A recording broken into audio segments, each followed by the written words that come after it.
If you ever learn Chinese, I will marry you. That's rich coming from someone who can't even respect a hard day's work. So you think you could ever impress someone like me by driving this thing around? The woman's voice cut through the humid Manhattan night as she leaned one manicured hand on the open door of the yellow cab. Her tone soaked in condescension, while her designer perfume battled the smell of gasoline and summer rain. She didn't even wait for the driver to answer, simply flicked a sharp glance at him, as if his existence itself amused her in a cruel way, and then added with a playful arrogance that carried the sting of a dare that she would only marry him if he ever learned Chinese, a statement tossed like a silk glove lined inside with barbed wire. A challenge she was certain he would never meet, unaware of the future tightening silently behind her words. The moment hung heavy, promising that the line she'd thrown would one day return to wrap around her neck like a noose woven from her own arrogance. The setting was the entrance of an exclusive Upper East Side gala, flashes from paparazzi cameras reflecting off marble columns and black SUVs, while a velvet rope kept curious passers-by at bay. Limousines pulled in and out, and the woman was dressed in shimmering white, a socialite whose smile could freeze a room at will, whose voice always expected obedience. The cab driver sat behind the wheel, his dark skin contrasting with the glowing leather interior illuminated by the city lights, his hands gripping the steering wheel harder than necessary, although his face remained carefully neutral, the disciplined calm of someone who had learned long ago that reacting to injustice often only fed it. People nearby were watching, a group of young influencers recording the night for their followers, a doorman in a crisp suit trying to pretend he didn't hear, another driver smirking with that too familiar expression of shared cynicism. She leaned closer, lowering her sunglasses despite the late hour, as if to block even the possibility of seeing him as a human being, inspecting him like one might look at merchandise with a defect, and she smirked as she tossed a few bills to the floor of the taxi instead of handing them to him, letting them flutter down as if she were feeding a stray animal. "Pick that up for your college fund," she said lightly, laughter bubbling from her throat like champagne but tasting bitter in the air. A camera flash went off nearby, capturing the moment without context, a frozen insult ready to be shared, commented on, forgotten by those whose lives were not shaped by such moments. The driver's jaw tensed for just a heartbeat, his eyes flicking down to the crumpled cash, then up to her perfectly lined eyes, searching not for approval, but for understanding, yet finding only polished indifference. His name was Elijah, though she never asked. He wore a worn navy cap pulled low and a neatly ironed shirt, sleeves rolled up from a long day of work. There was a quiet intelligence in his posture, a resilience built from surviving cities far harsher than this expensive street. But none of that mattered to her because, in this moment, she held all the social cards, and she played them like a child flicking insects just to see them move. "You should smile more. It might get you better tips," she added casually, already turning away toward the adoring attention waiting at the top of the steps, her white dress trailing like a comet's arrogant tail. The rain, still fresh from the earlier storm, reflected every neon light as if the city wanted to record the humiliation, unwilling to let it drip unnoticed into the gutters. Elijah slowly picked up the bills, folded them once, placed them in the cup holder with silent precision, while the woman strutted away, her laughter swallowed by the noise of clinking glasses and applause inside the building. He exhaled only when she disappeared from view, his breath shaky but quiet, and the night pressed against him like a witness urging patience. A couple of bystanders chuckled, not maliciously perhaps, but complicit in their silence. One young man muttered something under his breath about people knowing their place, and Elijah felt a familiar heat rise in his chest, a mixture of shame and anger he had learned to bury deep. He looked at his rearview mirror where her reflection had just been, now only showing his own eyes staring back at him, eyes that burned with a promise he would never speak aloud. The city roared around him, engines revving, sirens crying, but inside the cab the quiet vow formed. The words she had spat like a joke would not define the limits of his life. The meter beeped softly, reminding him that time moved forward no matter what others thought he was worth. Elijah shifted the car into drive, the rain starting again in soft taps on the roof, like a countdown to something bigger, something she would not see coming. Elijah didn't drive away immediately. Instead, he lingered at the curb, the glow from the gala's entrance flickering across his windshield as the socialite, whose name he overheard was Victoria Astor, basked in the attention inside the grand hall. Through the open doors, music pulsed heavy and expensive, like the heartbeat of a world that had no room for people like him. Guests clinked glasses, their designer outfits shimmering under chandeliers shaped like upside-down crystal oceans. It should have been a night like any other for Elijah. Drive, drop off, survive. Yet the sting of her words clung to him like the humidity in the air. He watched as Victoria paused just inside the entrance, glancing back toward his cab with a smug grin before linking arms with a tall, polished man in a tailored velvet suit. She whispered something in his ear, and the man burst into laughter loud enough for those near the door to turn and stare. Not at him, of course, but at her and the exquisite delight she took in her own cruelty. A small crowd gathered near the rope, onlookers waiting for the next celebrity arrival, and Elijah could feel their eyes grazing past him like he was part of the scenery. One woman, bright red lipstick and too tight heels, nudged her friend and gestured toward Elijah, a discreet tilt of her chin. They didn't say a word, but the expression was enough.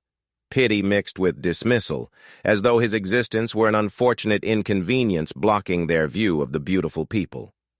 The doorman, stiff and uncomfortable, approached the cab window with the kind of polite distance reserved for someone he didn't want trouble from.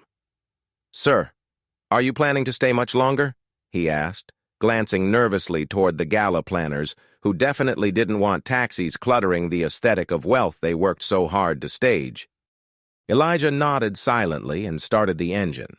But before he could pull away, a photographer, a young man with greasy hair and a press badge swinging from his neck, knocked on the glass. He wore a smirk that hinted he had captured the earlier insult.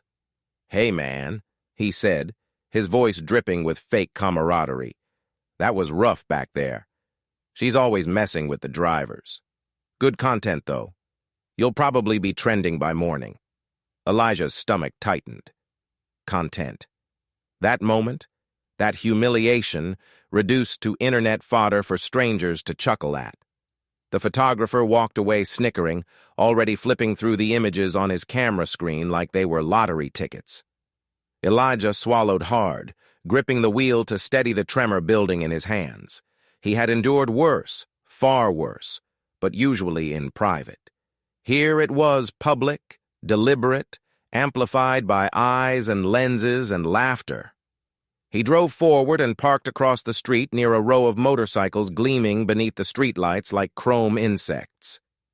He kept the engine running as he stared at the glass facade of the gala venue where people twirled inside with champagne-soaked glee. Through the tall windows he could see Victoria holding court beneath a sparkling art installation shaped like a fractured moon. She posed for photos with the confidence of someone who never questioned whether she belonged. Elijah watched as she waved her perfectly manicured fingers while describing something with dramatic flair, clearly recounting their encounter, turning him into a punchline. Her audience responded exactly as she wanted, with gasps and wickedly entertained smiles, a little outrage mixed with delight that she dared to say what they didn't dare to voice. Elijah's cheek twitched involuntarily, shame curdling into something sharper. Nearby, two valet boys leaned against a pillar, enjoying a cigarette break despite the no-smoking signs plastered everywhere. "Did you see the way she dropped that cash?" one said, mimicking the casual flick of her wrist, puffing smoke into the heavy night air. "That guy just took it. Guess that's the job. The other nodded, shrugging like it was simply a fact of life. They both laughed, flicking ashes that glowed like tiny falling stars of mockery. Elijah turned his gaze away, not wanting to give them the satisfaction of seeing his reaction. His phone buzzed, his sister texting to ask if he'd be home for dinner. He typed a brief yes, his fingers still tight from the tension. He didn't want to bring this feeling back to his family, a cloud that would dampen their tiny apartment's fragile warmth. He took a breath, then another, trying to shake off the insult, but the words wouldn't leave. If you ever learn Chinese, marry you. The laugh that followed. Elijah had always known his job placed him beneath the heels of the wealthy, but tonight made him feel not just lower but invisible. Another black car pulled up, and a celebrity stepped out to wild applause. The crowd roared, and the moment seemed to erase the incident from everyone's minds, except his. Elijah shifted the taxi into drive, but instead of pulling away, he stayed. He wasn't sure why. Maybe he wanted to prove something to himself. Maybe he wanted to remind the universe that he existed. The rain began again, heavier this time, drumming against the roof like accusing fingers. He stared one last time at Victoria through the window, as if engraving this moment into memory, her careless cruelty etched into the shine of her perfect smile. He did not know what destiny she had just tangled with, but he felt it stir in his chest like a storm preparing to rise. Then, without another glance, Elijah drove away into the night, headlights slicing through rain as the city swallowed him whole, but not his resolve. The city stretched ahead like a labyrinth of dreams wrapped in exhaustion, and as Elijah guided his taxi through slick intersections and pulsing traffic, his mind drifted far from Manhattan's glamour-soaked cruelty to a place where dignity was not something granted by a stranger's whim. He had come from Lagos originally, where the streets were loud with life and ambition was measured not by designer labels, but by the weight of one's heart. His mother had worked 2 jobs to send him to school, telling him every morning that a person's worth lay not in what others saw, but in what he chose to do when no one watched. Elijah remembered her hands, calloused but warm, planting hope into him like seeds that refused to die. He'd been a bright student, quick with languages and quicker with numbers, the kind of young man whose teachers whispered he was destined for bigger worlds. But bigger worlds were complicated. A scholarship had brought him to the United States, a chance to study international relations, and for a while everything had seemed possible. He learned Chinese out of fascination, staying up late in the dorms practicing tones until they became familiar songs on his tongue. His dream was to serve as a bridge between cultures, to help rebuild connections broken by misunderstanding. But dreams, like buildings, are vulnerable to collapse when money becomes scarce. His mother's sudden illness drained their savings, then the pandemic took the rest. By the time she passed, alone and far away from the future she'd imagined, Elijah was left with grief heavy enough to anchor him to the ground. He dropped out of university, took the first job he could find, and before long his days became a cycle of traffic lights and hurried passengers who never saw him beyond his role. Yet inside him still lived the student who once believed in possibilities, and every time he spoke softly to tourists in Mandarin, helping them find their way to restaurants or theaters, he felt that spark survive. The taxi company called him reliable, a quiet compliment but one he took pride in. He was the man who showed up, who worked double shifts, who refused to quit even when the city tried to grind him down. At home, he was known as the steady one. His younger sister, Amara, sharp-minded, sarcastic, unstoppable, was working toward her nursing degree. Their apartment in Harlem was cramped, but filled with signs of love. The faded sofa they'd bought second-hand but kept spotless. The purple curtains Amara insisted made the place feel like royalty deserved to live there. The row of Chinese textbooks Elijah refused to toss despite having little time to study. Every morning he left before sunrise and returned long after midnight, but the brief hours he spent there were enough to keep him moving. Tonight, though, the insult gnawed deeper, because it wasn't the dismissal of his present circumstances that hurt most. It was the assumption that his life would never exceed them, that he was stuck, that he belonged under someone's heel. He replayed the moment in his head again, her laugh like jewelry clattering against marble floors, the barrage of eyes treating him like a joke. He swallowed the memory hard, like it was a shard lodged in his throat. His route took him past Columbia University, where bright banners fluttered and students hurried across walkways, their future bursting open before them. He slowed the cab slightly, allowing himself 1 second to imagine back when he belonged in spaces like that, when possibilities didn't feel fictional. Even now, his Mandarin remained sharp, preserved like a secret he wasn't ready to reveal to a world that expected so little of him.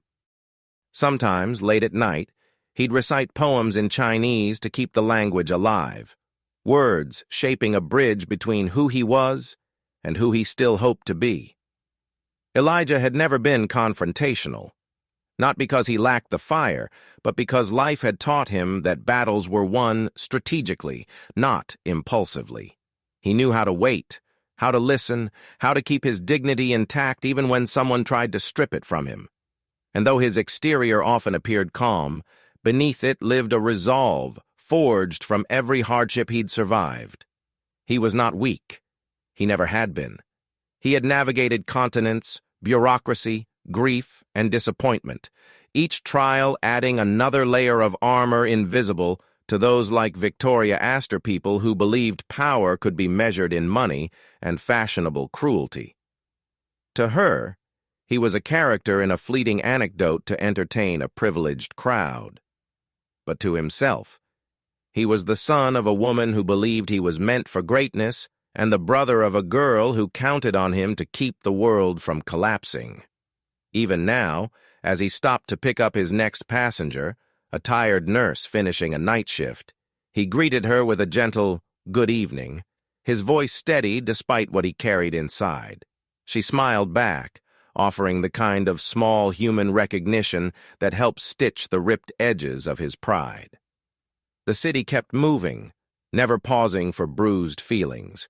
Yet Elijah's heart whispered that some words, careless, sharp, dripping with disdain, had consequences. The socialite's voice echoed again in his head, but this time it didn't sting as deeply. Instead, it sounded like a challenge he'd already conquered long before she uttered it. He knew a secret she could never imagine. He had mastered a language she claimed would forever be beyond him. She had no idea just how wrong she was, and one day soon, she would find out. By the next evening, the moment Victoria had mocked Elijah outside the gala was no longer just a fleeting embarrassment shielded by darkness and rain. It had become something louder, something spreading through social feeds with the speed and hunger of a spark hitting dry leaves, and when Elijah pulled his cab into the Midtown taxi line at dusk, the city was already whispering about him without whispering his name. The first sign was the snickering group of teenagers on the sidewalk, one of them holding a phone up toward Elijah's car while the others laughed, reenacting the scene with exaggerated gestures. Another boy tossed a crumpled dollar bill into the gutter and pointed at Elijah as if expecting him to scramble after it. Elijah's jaw clenched, but he kept his gaze fixed forward, fingers drumming an anxious rhythm against the steering wheel. Soon the line moved, and he tried to shake it off, but the next passenger climbed into the back seat, already tapping on her phone, pausing only to glance up at him with a look that wasn't quite ridicule, but held a familiarity like. She already knew his story. "That's him?"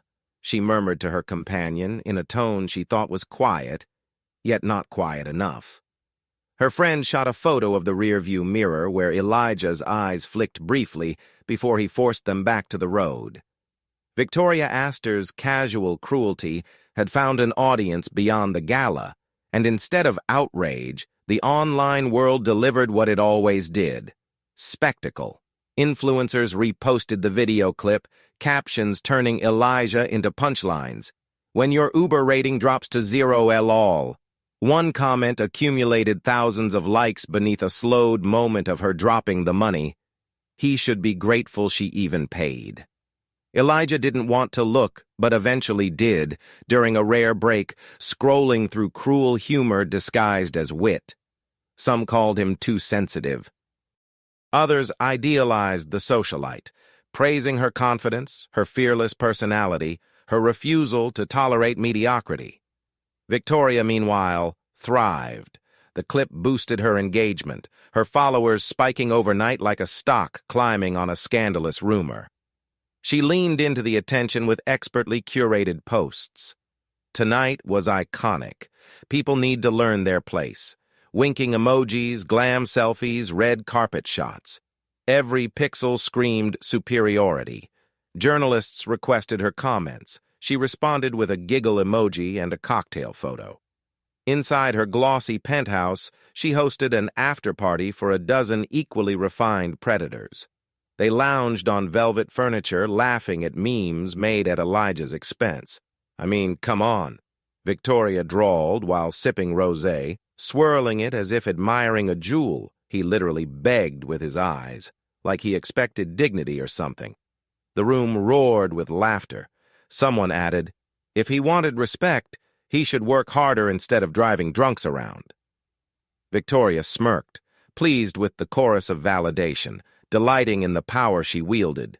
No one challenged her, not the man in the velvet suit who adored her, or the influencer with millions of followers who recorded her words like gospel.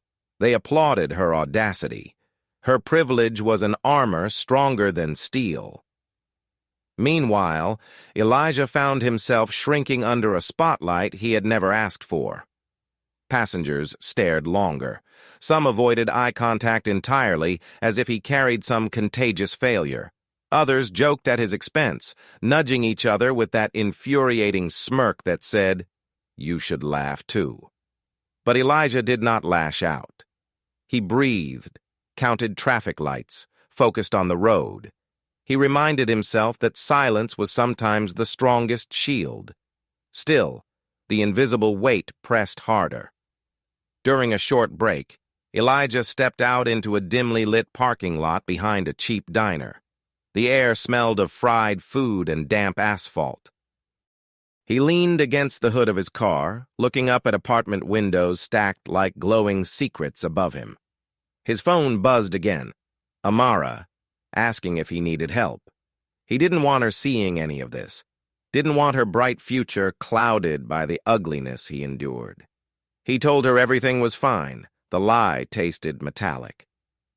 A figure suddenly approached. Another driver from the taxi queue, an older man named Joseph with streaks of gray in his hair and sympathy softening his eyes. "Tough break, kid," he muttered in a voice hoarse from years of exhaust fumes. "People love a joke until they realize it's about them." Elijah nodded silently, grateful but unable to form a reply. Joseph sighed. "Don't let them convince you you're small.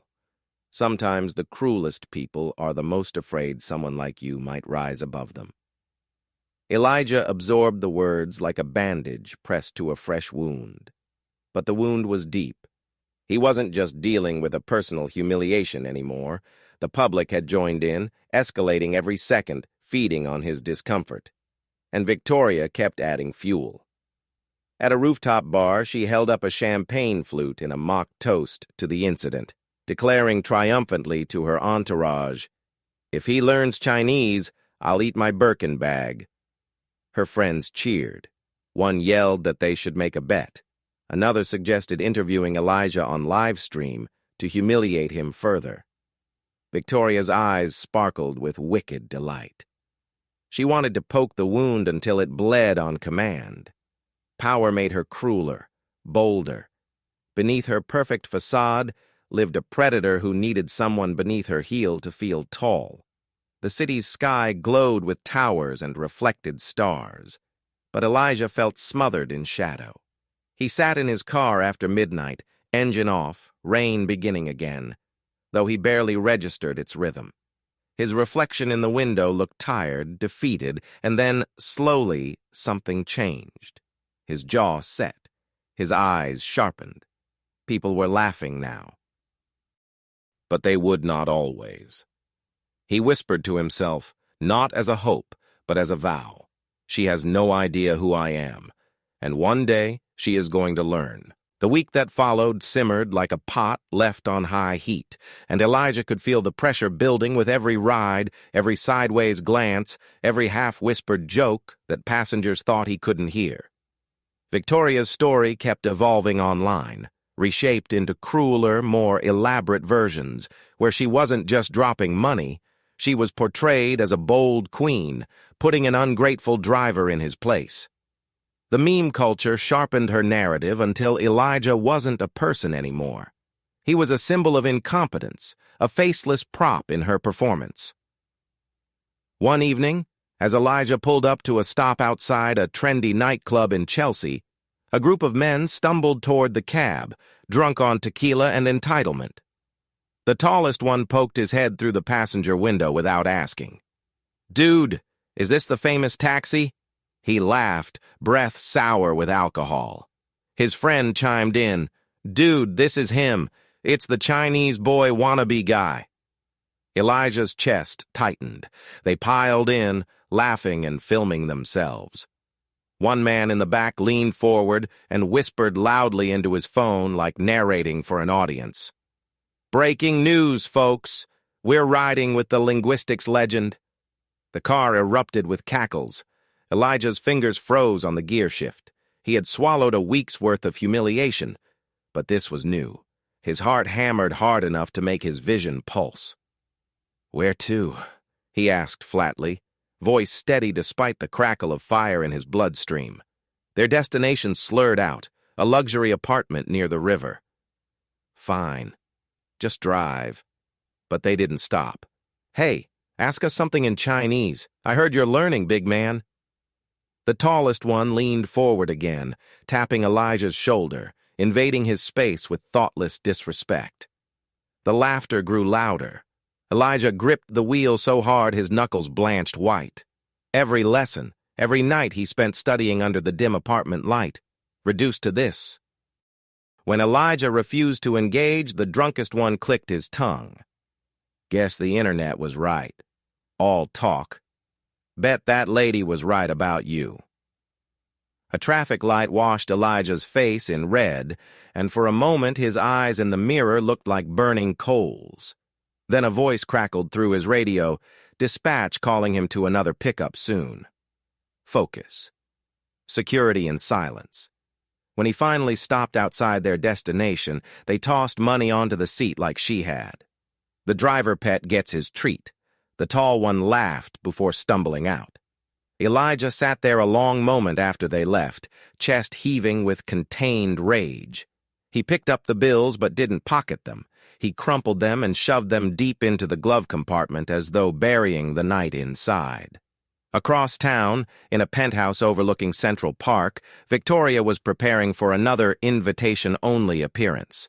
This time a charity event live-streamed to thousands, cameras capturing every angle of her curated perfection. When a gossip host asked about the taxi situation, she performed a pout before smirking, "Well, if he ever learns Chinese, I'll marry him."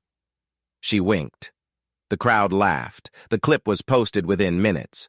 She was turning the knife, making sure the world watched. But something else was happening too. The backlash was quietly forming. A few comments buried in the noise questioned why humiliating someone was considered entertainment. Some called out the classism. A Mandarin-speaking viewer asked, "Why is speaking Chinese considered a joke?" Elijah didn't see those comments yet, but they were there, faint sparks flickering in a storm. That night, exhaustion dragged him home. Amara was asleep. Textbooks sprawled on the table. A sticky note waited for him. "You're amazing. Don't forget that." A. He sank onto the sofa, eyes burning. He opened his phone, not to scroll the misery, but to open a Chinese learning app. He pressed play. The familiar tones echoed softly through the quiet room. Ta hen yu li mao, he is polite. Elijah repeated the phrase under his breath. It felt like reclaiming something. The next evening, during a break near Times Square, he leaned against the cab, sipping weak coffee. His mind replayed the week until the worst parts blurred. Then a group approached, reporters with microphones, photographers ready to pounce. "Are you the taxi driver? How did it feel to be humiliated? Do you want to respond to her challenge?" Cameras were shoved toward his face like weapons. Elijah stiffened. His heartbeat thundered. They were pushing, cornering him, waiting to see if the victim would snap into the caricature they wanted. He opened his mouth, a breath trembling on the edge of words. But before he could answer, a familiar, polished voice sliced through the air like ice water poured down his spine. "There he is." Perfect timing. Victoria Astor strutted into the chaos, paparazzi flashes exploding like fireworks around her. She wore another immaculate white dress, a halo of smug confidence lighting her path. She stood inches from Elijah, smiling with the venom of someone who believed the universe obeyed her. "Elijah Lawson," she declared loudly, savoring his name as though she owned it now. "Tell everyone. Are you ready to win me over yet?" The crowd leaned closer. The world held its breath. Elijah knew this was the moment she prepared to deliver the decisive blow, to destroy whatever dignity he had left. He could almost see the headline forming, "Socialite crushes taxi driver again." Victoria waited. Microphones hovered like vultures. Elijah felt the trap closing, but a strange calm settled over him. She thought he was cornered. She thought she knew the ending. She had no idea the story had never belonged to her. Elijah inhaled slowly, meeting her gaze with eyes that no longer looked afraid. And just before he spoke, something, or someone, stepped forward through the crowd. The game was about to change. A hush cut through the chaos as a new figure emerged from behind the reporters, moving with a deliberate calm that didn't fit the frantic flashes of paparazzi cameras. He was a sharply dressed man in a charcoal suit tailored to perfection, the kind that broadcast quiet influence rather than loud wealth. His hair was slicked back with meticulous care, and when his eyes swept over the crowd, they carried an authority that made even the nosiest journalist step back an inch. He stopped beside Elijah, slipping a sleek hand into his pocket as if assessing the situation, and then he addressed the nearest reporter in flawless Mandarin, his tone smooth and commanding enough to turn heads. The reporters blinked, thrown off balance, scrambling to understand. Elijah understood every word. "This isn't entertainment. Step back. Give him space." The man then switched seamlessly into English, his enunciation crisp, accented with the practiced confidence of someone who'd spent years in boardrooms and diplomatic halls. "That will be enough. No more photos." He didn't raise his voice, yet people instinctively obeyed, cameras lowering as though gravity itself had increased. Victoria stared at him, irritation sparking. "And you are?" she demanded, her arms folding defensively across her immaculate dress. The man's eyes flicked to her, unimpressed. "Someone who knows what respect looks like." Elijah watched, pulse quickening, trying to piece together the moment. He recognized the man, not personally, but from headlines. His name was Liang Chen, a rising executive at one of China's most powerful tech conglomerates, rumored to be negotiating major investments in New York. He was the kind of person Victoria would normally run toward, not challenge. She forced a practiced laugh to cover her unease. "Respect? You must be new here." That was a joke. Everyone got it, but the strain in her voice betrayed her. Liang Chen didn't laugh. He turned to Elijah instead, studying him with focused curiosity, like he was inspecting a diamond only he recognized beneath layers of dirt. "You are Elijah Lawson, correct?" Elijah nodded slowly, unsure where this was going. Liang continued, switching again to Mandarin with sharp, clean tones. Wotingshoni de hanyu sho de hen hao. I've heard your Chinese is very good. Elijah froze. The crowd murmured, confused, many recording with their phones again, but now for a different reason. Elijah answered before he had time to overthink, also in Mandarin, voice low but steady. I try my best. The sentence landed like a spark on dry kindling. Gasps fluttered through the cluster of spectators. Reporters blinked, scrambling again to process the sudden linguistic twist. Liang's mouth curved into a faint but approving smile. I can hear that you studied hard, he replied, still in Mandarin. How long have you been learning? Elijah swallowed, sensing the shift but still cautious. 5 years. Liang nodded with the subtle respect of one speaker acknowledging another. Impressive. Meanwhile, Victoria's expression tightened, confusion stirring beneath her painted confidence. She blinked at the cameras, waiting for laughter that didn't come. For the first time since the incident began, she wasn't in control of the narrative. Liang shifted back into English, addressing the reporters. Mr. Lawson is not someone to mock. Mandarin is one of the most difficult languages in the world, yet he speaks it fluently. He has worked harder than any of you know. His gaze sharpened. And I would appreciate if you stopped treating him like a punchline. Silence fell heavy. Elijah could hear his own heartbeat, steady now, not frantic. Victoria tried to interrupt, waving her hand dismissively. Oh, come on. No one actually cares about... But Liang stepped forward, and for a moment she actually stepped back. Ms. Astor, he said quietly, but with razor precision. You have no idea who you are dealing with. Victoria scoffed too quickly, a crack in her poise. He's a taxi driver. Liang's response came like a blade. And... The words sliced the air between them, turning her statement into something shallow and flimsy. Liang placed a hand on Elijah's shoulder, not as a gesture of protection, but one of recognition. Elijah Lawson, he announced, is someone of extraordinary ability, someone any educated person would be wise to respect. Reporters raised their cameras again, but now the angle had changed. Elijah was no longer framed as the spectacle of humiliation, but as a protagonist in an unfolding revelation. Victoria saw it, the slip in her power. Her carefully crafted persona flickered under the heat of public reassessment. For the first time, a shadow of doubt crossed her perfect features. Liang leaned in slightly so that only Elijah could hear his next words. I know more about you than you realize. Elijah's eyes widened, breath catching in his throat. Liang stepped back into the center of attention and addressed the crowd. If you want a story, here it is. Respect goes further than cruelty. Every camera zoomed in. Every journalist braced for more.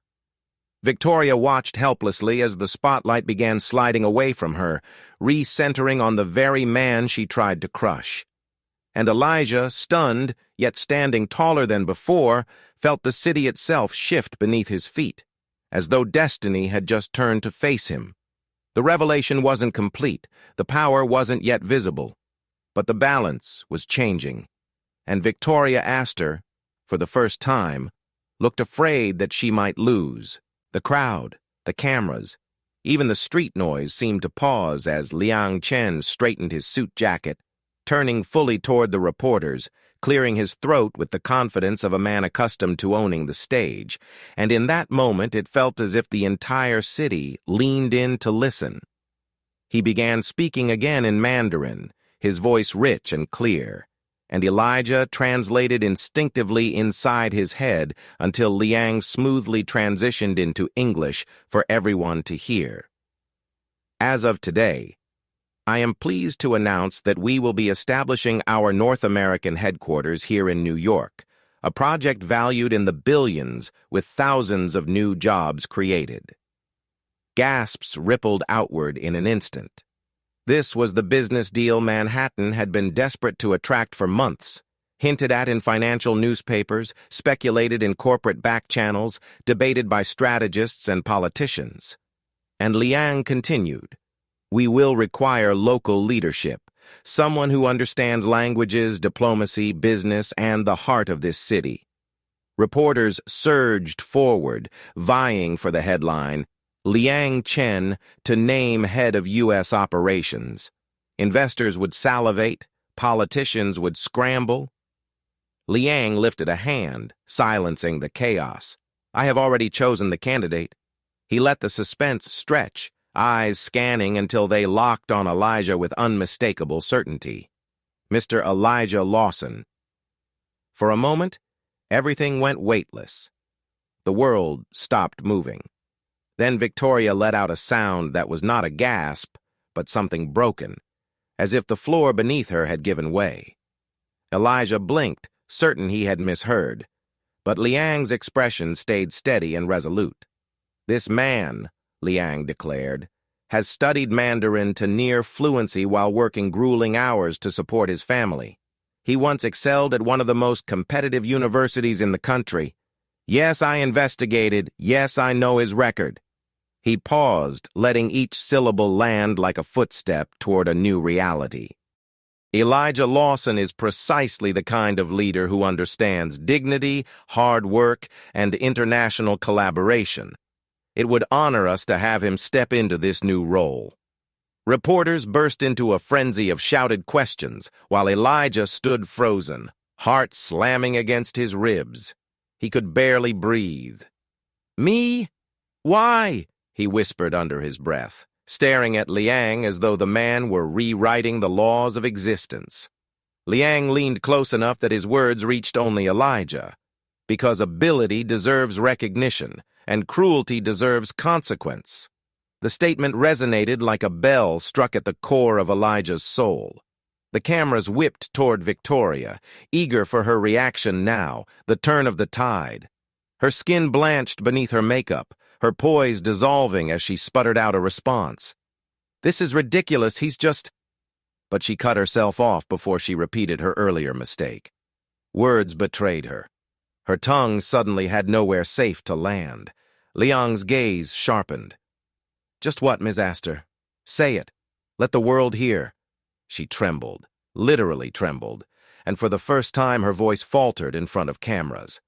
"I didn't mean anything," she mumbled, but the microphones caught every syllable. Liang did not raise his tone. He didn't have to. "Meaning follows action," he said coolly, "and everyone here remembers yours." A murmur of disgust rippled through the crowd, toward her, toward the cruelty people had gleefully consumed just days before. The online audience watching the live stream saw the mask crack. Comments, once mocking Elijah, now turned. Empathy that had been buried beneath spectacle resurfaced with force. Influencers posted, "Actually, this was messed up."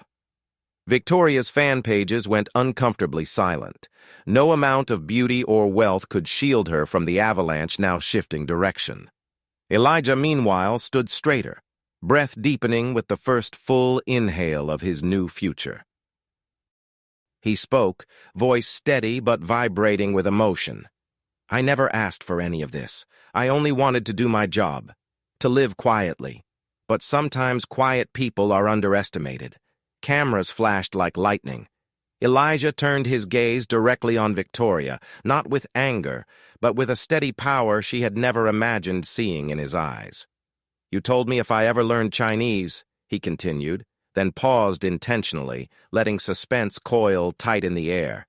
"You'd marry me." A gasp, then disbelieving laughter from the bystanders. But not the mocking kind. The kind that signaled a shift in ownership of the narrative. Elijah released a small, calm smile. "It seems you underestimated both my intelligence and my potential." Liang placed a firm hand on Elijah's shoulder again. Not as protector, but as partner. The symbolism was not lost on anyone. Elijah Lawson, once invisible, now respected, now chosen. Victoria Astor was no longer the one standing above. She was the one shrinking. A flash went off directly in her eyes, and she flinched, for the first time appearing painfully human, stripped of her untouchable persona. Liang concluded for the press. The final contract signing will take place next week. Mr. Lawson will lead operations. We trust he will excel. The world watched as power rearranged itself right there on the sidewalk, and Elijah felt the ground beneath his feet transform from an uneven battlefield into solid stone. Victoria looked at him then, truly looked, and in her eyes was something once unimaginable. Fear of a man she thought she had broken. Elijah did not relish it. He simply accepted it. She had drawn the battle lines. But the war had always belonged to him. And now the city, the same one that once laughed, was cheering for its new story. The story of the man she tried to crush. The man who rose higher than she could ever reach. The man she would never again dare to underestimate. The atmosphere on the sidewalk had changed entirely. The cameras no longer angled upward toward Victoria like she was a goddess descending from marble pillars, but instead pointed toward Elijah, tracking every breath he took as though he had just stepped out of myth and into reality. Liang Chen motioned to his security team, and they swiftly cleared the press back without chaos, carving out space around Elijah, making room for the dignity that was finally being granted to him. The crowd began to murmur in admiration rather than amusement.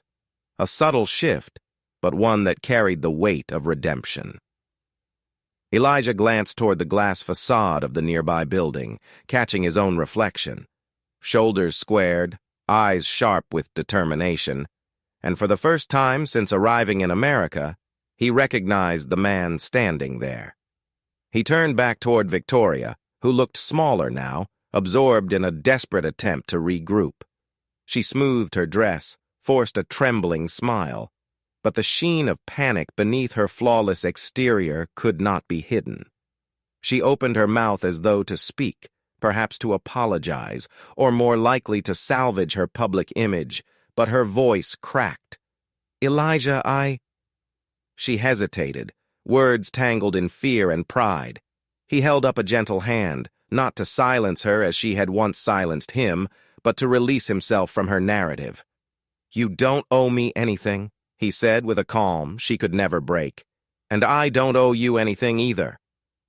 His eyes softened, not in forgiveness, but in acknowledgement that her power over him was gone forever.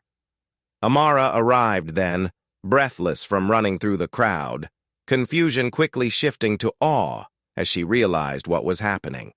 Elijah embraced his sister, holding on with a relief that made his chest ache. She pulled back, wiping tears with the sleeve of her denim jacket, whispering, "You did it without fully grasping the scale of what had transpired." A reporter shouted a question. "Elijah, will you accept the position?" Elijah looked to Liang, who gave a faint nod, something like pride flickering in his eyes. Elijah turned to the reporters and spoke loud enough for the world to hear. "Yes, I accept."